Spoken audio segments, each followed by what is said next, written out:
Well, we're talking about a small pocket of streets here in Huntersville off of Old Statesville Road. Now, here's what they were doing. They had inspectors pumping non-toxic smoke into those wastewater manhole covers that was filling those pipes with billows and billows of smoke. That allowed people here on the surface to see any imperfections down below. If you didn't know any better, you might have mistaken these sewer smoke tests for some kind of underground uprising. But fear not, it was just Charlotte water. And this means we blow smoke into the pipes, and wherever the smoke may escape could be a crack in a pipe. These tests are performed by inspectors looking for cracks in the sewer system that, if gone untreated, could lead to a pretty big backup. So this helps us find any pipes that may need to be replaced or need other type of repairs done so that we can reduce the amount of rainwater that gets in, which helps us keep up with our capacity at our wastewater plants. The smoke tests are supposed to continue in the Charlotte area, with the next phase heading down south to Brookshire Boulevard, just some of the over 4,000 miles of wastewater pipeline that keeps the Queen City clean.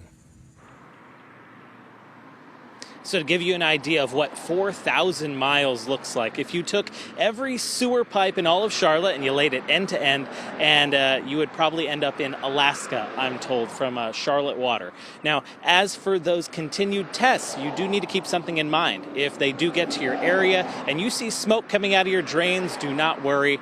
There is something you can do, though, ahead of time to keep that from happening.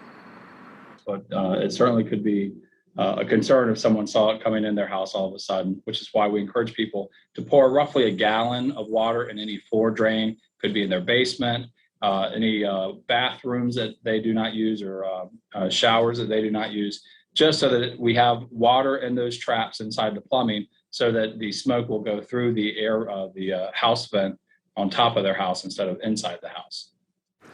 Now, Hawker, many pipelines run alongside or under the streets there. Is there a transportation factor that ties into these pipelines and repairing them?